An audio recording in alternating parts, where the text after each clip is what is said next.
دوسری حدیث یہ آپ دیکھ سکتے ہیں سنن کبریٰ بہقی سے، امام بہقی رحمۃ اللہ علیہ لائے ہیں، صاحب بن یزید رضی اللہ تعالیٰ عنہ فرماتے ہیں کہ کانوا یقومون علی عہد عمر بن الخطاب فی شہر رمضان ب20 رکعۃ قال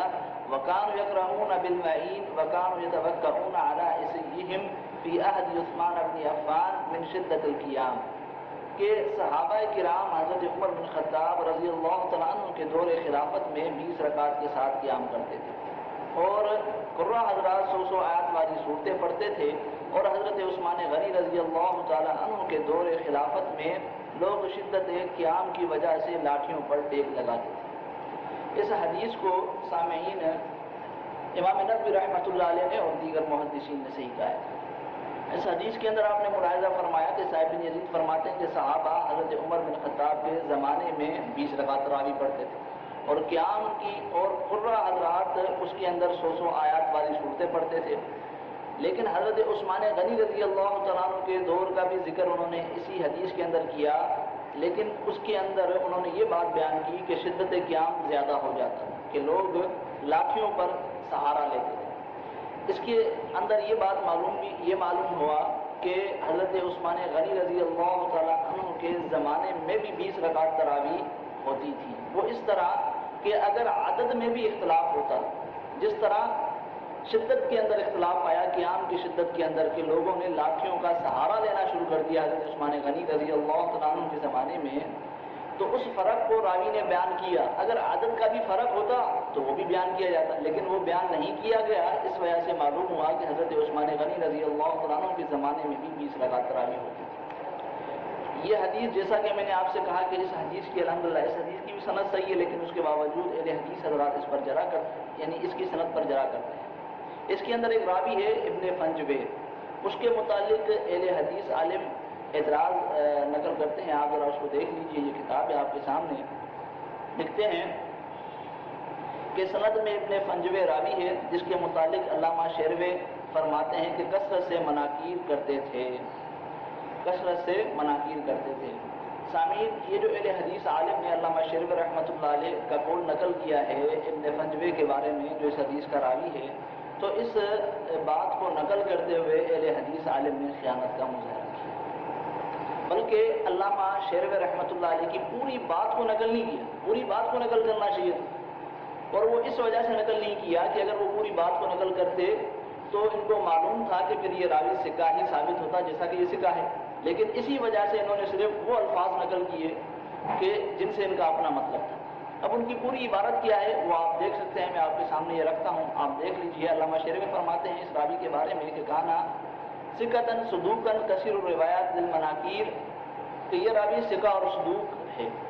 اب دیکھیں یہاں ثقہ اور صدوق بھی کہا گیا ہے، ہاں یہ اور بات ہے کہ اس کے ساتھ انہوں نے علامہ شیروی نے کثیر المناکیر کہا ہے۔ تو اس کے بارے میں آپ کو ایک اصول بتاتا چلوں کہ اگر ایک امام کے قول میں کیا ملے، اختلاف ملے، تو ترجیح کس بات کو دی جائے گی، اس کے متعلق خود اہل حدیث عالم علامہ ارشاد الاسری صاحب لکھتے ہیں، آپ دیکھ لیجیے کتاب ہے ان کی، کہ ایک ہی امام کے قول میں اختلاف ہو تو ترجیح توثیق کو ہوتی ہے، ترجیح توثیق کو ہوتی ہے۔ تو علامہ شیروی رحمۃ اللہ علیہ کی عبارت کے اندر اگر اختلاف ہے تو بھی ترجیح توثیق کو ہوگی، یعنی یہ راوی ثقہ ثابت ہوگا۔ اس ہی وجہ سے اہل حدیث عالم نے اس یعنی علامہ شیروی رحمۃ اللہ علیہ کی عبارت کو پورا نقل نہیں کیا۔ ایک تو یہ، دوسرا راوی اس حدیث کے اندر سامعین ایک اور بھی اعتراض ہے، علی بن جعد راوی ہے، اس پر بھی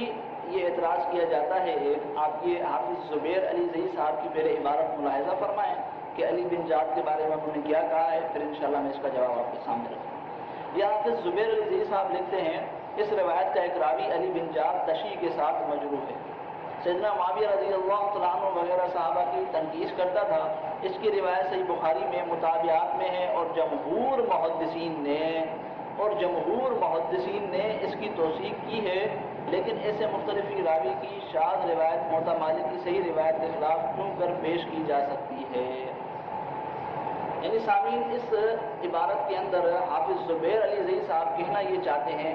پہلا اعتراض اس راوی پر یہ کیا کہ یہ راوی شیعہ ہے، شیعہ ہونے کے ساتھ مجروح، اور پھر خود ہی حافظ صاحب یہ بات بھی مانتے ہیں کہ یہ راوی جمہور محدثین کے نزدیک ثقہ ہے۔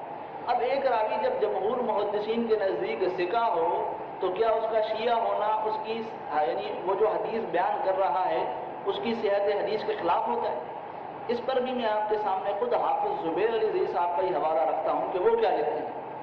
یہ آپ کے سامنے کتاب ہے نور العینین، اس کے اندر وہ لکھتے ہیں کہ جس راوی کا ثقہ و صدوق ہونا ثابت ہو جائے اس کا قدری، خارجی، شیعہ، معتزلہ جیسے جہمی اور مرجی وغیرہ ہونا صحت حدیث کے خلاف نہیں۔ تو سامعین دیکھیے، خود حافظ زبیر علی زئی صاحب کہہ رہے ہیں کہ بھائی جس راوی کا ثقہ اور صدوق ہونا ثابت ہو جائے پھر اس پر شیعہ ہونا تو کوئی جرح نہیں، اس کی حدیث کو شیعہ ہونا وہ یعنی ضعیف ثابت ہے۔ حافظ زبیر علی زئی صاحب مجبور ہیں اس حدیث پر اعتراض کرنے کے لیے کیونکہ یہ حدیث ان کے خلاف ہے۔ اس لیے جہاں تک حافظ صاحب نے اس کے اندر ایک بات یہ کہی کہ علی بن جعد کی روایات امام بخاری نے متابعات میں لی، تو سامعین یہ بات بھی حافظ صاحب کی غلط ہے، بلکہ امام بخاری رحمۃ اللہ علیہ نے علی بن جعد سے متابعات کے اندر روایت نہیں لی بلکہ بطور استدلال اور بطور دلیل کے روایتیں لی ہیں، اور یہ علی بن جعد امام بخاری رحمۃ اللہ علیہ کا استاد ہے، اور خود حافظ صاحب کو یہ بات تسلیم ہے کہ بخاری مسلم جن راویوں سے روایتیں لیتے ہیں وہ ثقہ اور صدوق ہوتے ہیں ان کے نزدیک۔ یہ آپ ذرا دیکھ لیجئے، دو حوالے میں فی الحال آپ کے سامنے رکھتا ہوں امام بخاری رحمۃ اللہ علیہ کے، کہ امام بخاری رحمۃ اللہ علیہ خود اس راوی سے بطور دلیل کے حدیث لائیں۔ آپ یہ ذرا دیکھ سکتے ہیں کہ امام بخاری حدیث لائے ہیں کہ حدثنا علی بن جعد، ایسے ہی ایک دوسری حدیث میں بھی کہ حدثنا علی بن جعد، یعنی علی بن جعد سے یہ دو حدیثیں لائیں بطور دلیل کے، بطور استدلال کے، نہ کہ بطور مطابعت کے، جیسا کہ حافظ زبیر علی زئی صاحب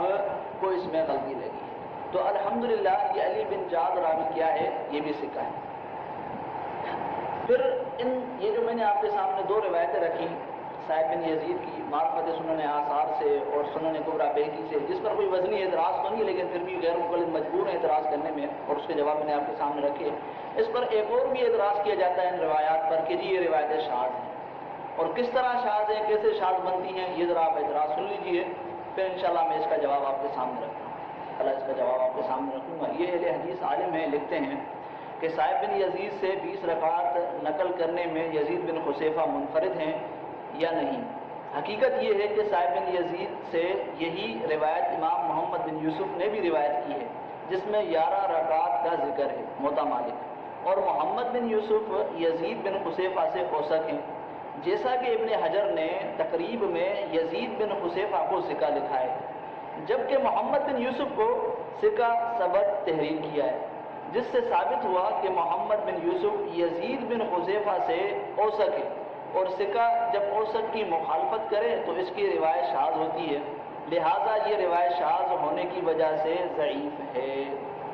تو سامعین دیکھا آپ نے کہ ہماری ان دونوں روایتوں کو یہ شاذ لکھتے ہیں، اور شاذ کس طرح بناتے ہیں کہ جی صاحب بن یزید سے یہ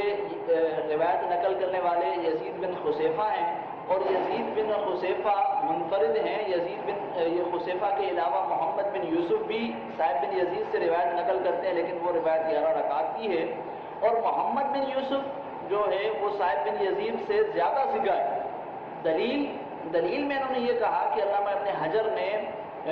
محمد بن یوسف کے لیے 2 الفاظ استعمال کر، ایک تو ثقہ اور دوسرا ثبت، اور یزید بن خصیفہ کے لیے ایک لفظ استعمال فرمایا۔ تو اس بنا پر یہ کہتے ہیں کہ محمد بن یوسف اوثق ہے، زیادہ ثقہ راوی ہے، کس سے؟ یزید بن خصیفہ سے۔ جب وہ زیادہ ثقہ ہوا تو اس کی روایت کو ترجیح بھی دی جائے گی، اور اس کی مخالف روایت کو انہوں نے شاذ بنا کر ضعیف کہہ دیا۔